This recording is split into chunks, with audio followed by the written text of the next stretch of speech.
Hey my friends, it's Brad the Bearded Piper, and I hope you all are having a great day. I've been trying to make this video for 2 hours, and I keep starting and stopping and starting and stopping and starting and stopping and starting and stopping. So we're going to go straight through this time. I'm going to hit all the highlights and all the wonderful things that I can in a short period of time, instead of trying to walk you through every single step that I took at the 2023 Columbus Pipe Show. Now, I got there Friday, and I'm going to hit the highlights. The best part of the show is the people. Hanging out underneath the tent, having a pipe with folks, talking to them while you're eating breakfast or lunch or dinner, hanging out and talking to some of the folks inside, the carvers, things like that. Best part of the show. Got to meet some really cool people, hang out with some really cool YouTubers. It was just wonderful, wonderful, wonderful. Now, I'm going to call out a few names, and if I missed you, I'm sorry. Leave a message down below, a comment down below, and I'll give you a shout out next video if I missed you again. I'm terribly sorry, but there were so many people. But the first one I want to mention is Andy and his wife Jody. They were the first people to ever recognize me from Brad the Bearded Piper, and it was great talking to you guys. They fish for a living. You want to talk about an awesome job? That's what they do. Yeah, fantastic job. Great people. I met a gentleman by the name, I think it was Todd, and his wife shook her head and gave a sigh at my Pee Wee Herman joke from the last video. And you know what? That's exactly what my wife did. So yeah, he and I must have the same taste in women. There was a gentleman and his wife, and I'm so sorry I can't remember your names, but I still don't believe your wife is the age that she told me she is. She's at least 7-10 years younger than that. I think she was just trying to make me feel not old. So yeah, I got to hang out with Ethan from Parsimonious Piper, with Greg from Tunnel Take, Uncle Willie. I saw Corvette Jim, but I didn't really get to spend any time with him. I ran up for lunch, and he took off early, so I missed him. Got to have breakfast with Dave from St. David's Pipes. I had some bourbon with Beans 316, and there were a bunch more that I'm probably missing. I got to see Paul from Pipes of Old. He was inside. He had a table. Paul was making some really nice pipes. Check him out. He's really doing a wonderful thing. And he gave me pretty much an entire tin of Hearth and Home White Knight, because he doesn't like it, and he saw my video, and I really do. So, and I had a couple bowls of that at the show. So, Greg, Mr. Tunnel Take himself, gave us these really cool, you can't tell, but it's gold. The light from the porch is not that great on it. These really cool Honest Amish, I don't know why I'm saying, Honest Amish is actually a beard oil. This is an Honest pipe lighter, butane. I haven't filled it up yet. So this is really cool. Greg, thank you so much. Ethan is dabbling in his own blending, and he gave me a sample of his secondhand bookshop, which is his version of Haunted Bookshop with, of course, what do we all associate Parsimonious Piper with? Well, at least I associate Parsimonious Piper with Dark Fire Kentucky. So, and this is Haunted Hatchards. And Hatchards, this is really cool. I really like this. This is just fantastic. Hatchards is the oldest bookstore in London, possibly England. I could have that wrong, but I love that. I just love the play on that. Both of these are excellent. I've had a bowl of them either at the show or on the way home. I can't remember which I had where, but they're fantastic blends. Ethan did a great job on those. So now let me, cannot forget John and Homer. Again, John is my pipe mentor. Homer is, he's like also my pipe mentor. And those guys are just fantastic. And the fact that they took me under their wing and spent so much time with me and talk to me and hang out with me and all of those things, it means the world to me. John and Homer, guys, you're like pipe dads to me. You know, you really mean the world to me, and thank you again so much for all of the information and knowledge that you're teaching me. John, I may have taken Don's place as the cheap pipe guy in the club. That is very, very possible. So you know what I'm talking about. So anyway, let me hit the highlights of the things that I picked up. Number one, this is my pride and joy, my favorite acquisition that I got. Now let me tell you a little bit about the show. I went in with half the budget that I had last year because of icon surgery and the slow work and everything else going on. And that's okay, because I came home with money. I had a goal of getting a traditional shaped bowl with a bamboo stem. Couldn't find one there. My second goal, I've never owned a brand new meerschaum, and I was looking to get like a lattice, like an apple meerschaum, and there was Meerschaum Depot was there, but they didn't have one. But I walked past Rand's freehand, Ron Smith.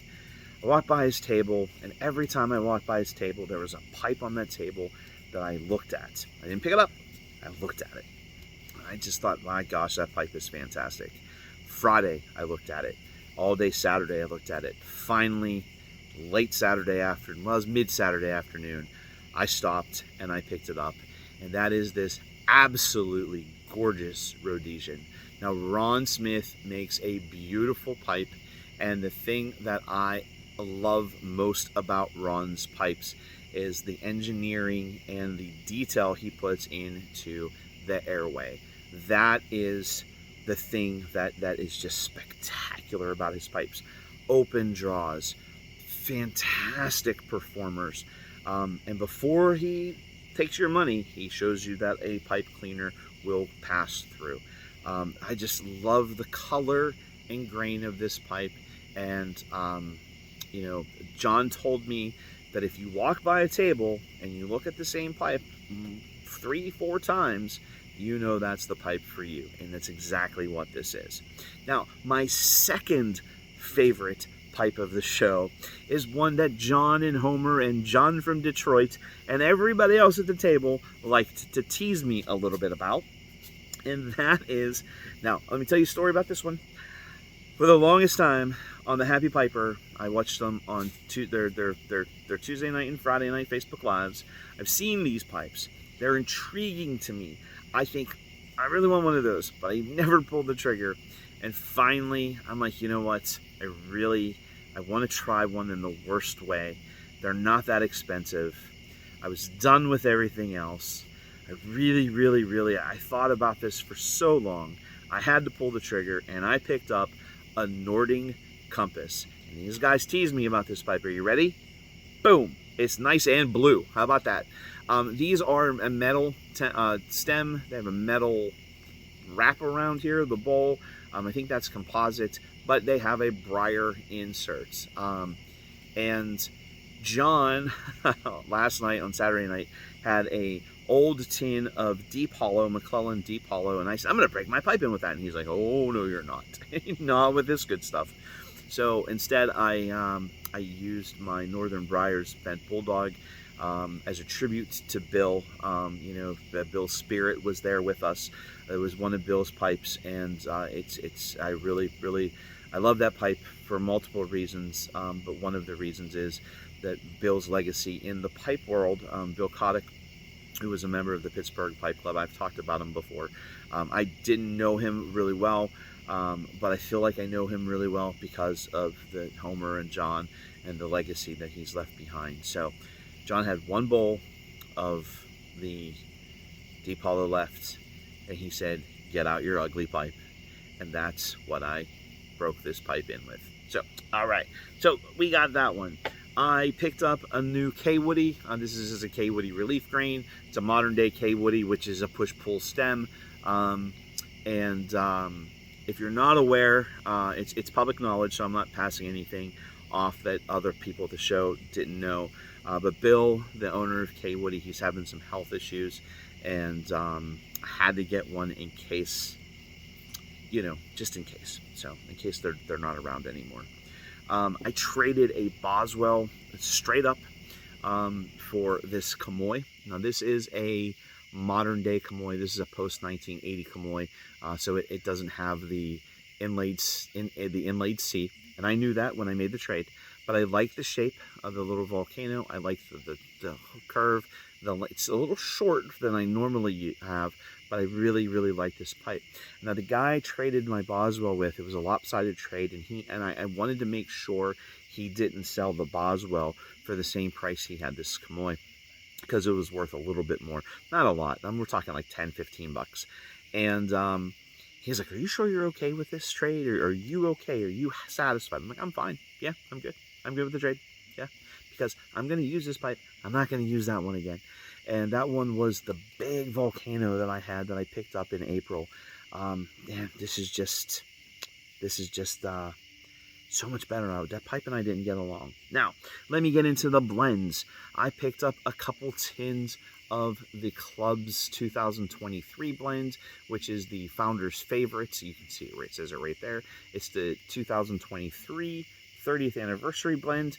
And this stuff is, are you ready for this? Early morning pipe.